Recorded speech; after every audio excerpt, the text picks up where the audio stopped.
Agritech प्रस्ताव पास। कृषि विभाग ने रखा था प्रस्ताव, कृषि विभाग को पूरी तरह से डिजिटल किया जाएगा। किसानों को रियल टाइम पर सूचना पहुंचाई जाएगी, डेटा तैयार किया जाएगा।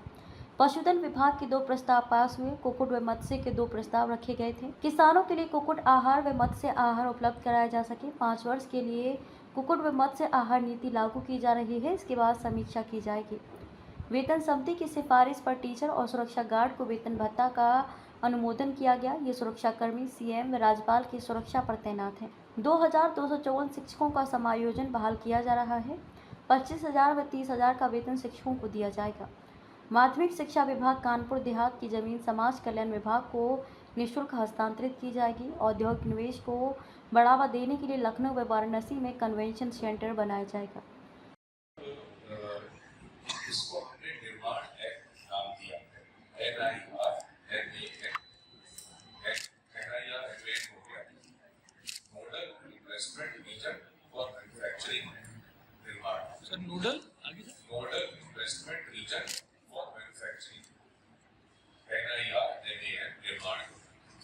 तो बेसिकली जो स्पेशल इन्वेस्टमेंट रीजन होते हैं वो बड़े इन्वेस्टमेंट रीजन्स होते हैं जहाँ पर एक तो क्लस्टर डेवलपमेंट होता है और दूसरा जो पावर्स स्टेट गवर्नमेंट के या बाकी डिपार्टमेंट्स में नीड होती हैं वो डिसेंट्रलाइज कर दी जाती हैं अथॉरिटी लेवल पर, ताकि 2 चीजें हो सके।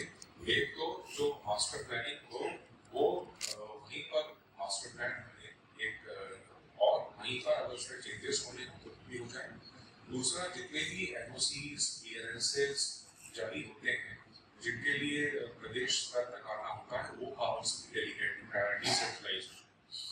सो बेसिकली जो हम एक अवधारणा रखते हैं कि ईज ऑफ डूइंग बिजनेस में जितना डिसेंट्रलाइजेशन होगा उतना ही अच्छी तरीके से हम लोग इन्वेस्टर्स को सर्विस डिलीवरी कर पाएंगे। यही अवधारणा उनकी जो गुजरात की एक्ट है, कर्नाटक की है, राजस्थान की एक्ट है, उसमें भी अवधारणा रखी गई और इसमें भी रखेंगे। बेसिकली हमारा एक्ट बनाने का मकसद ये है कि एक तो हम बड़े बड़े इन्वेस्टमेंट रीजन्स बनाएं और उनको लीगल बैकिंग प्रोवाइड करें। हम क्योंकि इन्वेस्टर्स हमारे पास आते हैं वो यही कहते हैं कि साहब अगर इसकी लीगल बैकिंग होगी तो हमारे लिए आसान है। उसके लिए लीगल बैकिंग देने के लिए एक्ट बनाया गया है।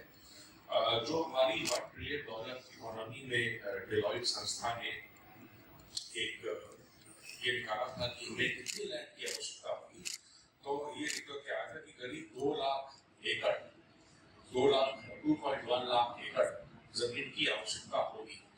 तो ये स्पष्ट है कि हमें बड़े बड़े इन्वेस्टमेंट रीजन्स बनाने पड़ेंगे, तभी हम $1 ट्रिलियन इकोनॉमी का लक्ष्य हासिल कर पाएंगे। तो इसीलिए ये एक तो हम बड़े रीजन्स बनाएंगे और उसी को लीगल बैकिंग देने के लिए एक्ट बनाया गया है।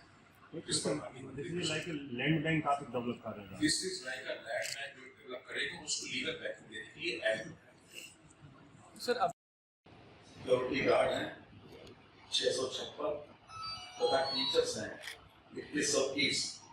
जिन लोगों को मानदेय में वृद्धि हुई है और जिनके जो सिक्योरिटी गार्ड हैं इनको इनका भत्ता जो है उनको प्रोत्साहन भत्ता दिया जा रहा है।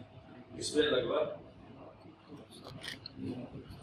19 करोड़ या 18 करोड़ 89 लाख रुपए का वार्षिक व्यय आएगा। इस पर माननीय मंत्री परिषद के द्वारा आज अनुमोदन किया गया है। टीचर और सिक्योरिटी गार्ड का जो नंबर्स जो बताए थे जी 656 सिक्योरिटी गार्ड और 2130 टीचर्स इनको मानदेय डिफरेंट जगह तैनात है। राज्यपाल जी के हैं सर कितनी बढ़ोतरी हुई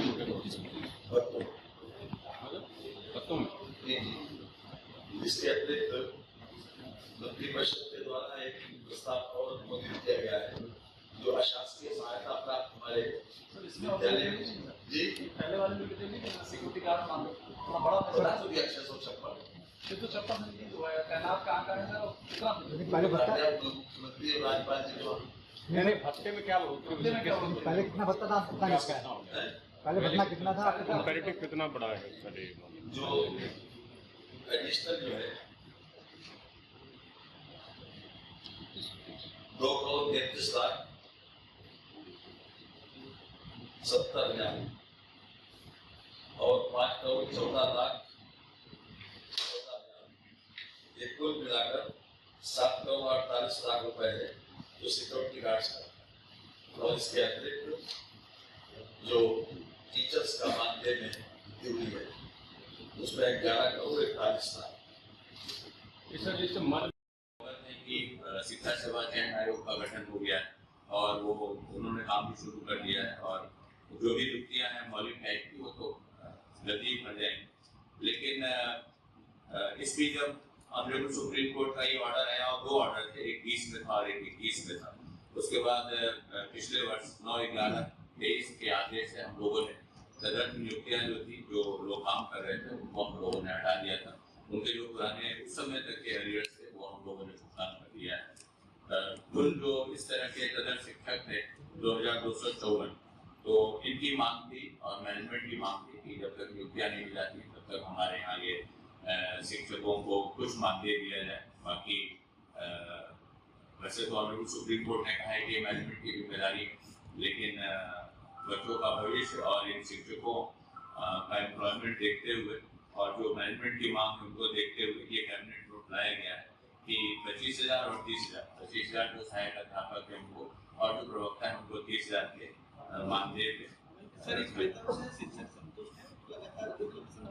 अब देखिए संतुष्टि तो नहीं देखी जा सकती, जो ऑर्डर सुप्रीम कोर्ट का ऑर्डर है और उसके अधीन रहते हुए स्टेट ने ये निर्णय लिया है कि हम कुछ ग्रांट के रूप में मैनेजमेंट को देंगे और ये मैनेजमेंट अपने स्तर से चाहे तो ज़्यादा दे सकता है, लेकिन ये जो है स्टेट की तरफ से ये सहायता रहेगी। ये कब तक काम करते रहेंगे, कब तक पढ़ाते रहेंगे? ये तो मैनेजमेंट को जब तक जरूरत होगी, ये जब तक रिटायर नहीं कर जाते हैं, 62 की उम्र होती है 62 तक ये काम कर सकते हैं, लेकिन मैनेजमेंट पे मैनेजमेंट और बच्चों की उपलब्धता देखते हुए और जब तक वो पद भर न जाए। बाकी जो गृह के थे वो माननीय मंत्री जी ने बता दिया और रूटीन नेचर के हैं। एक बड़े खाते में डालने का है स्वस्थीकरण के बाद और एक 3 इलेक्ट्रिक व्हीकल्स ऑर्डिनेंस आगे जारी हो, हाँ 30 को जारी हो, बस से लागू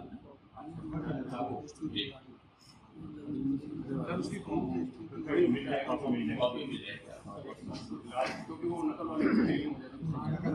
हाँ मैं आपको मैं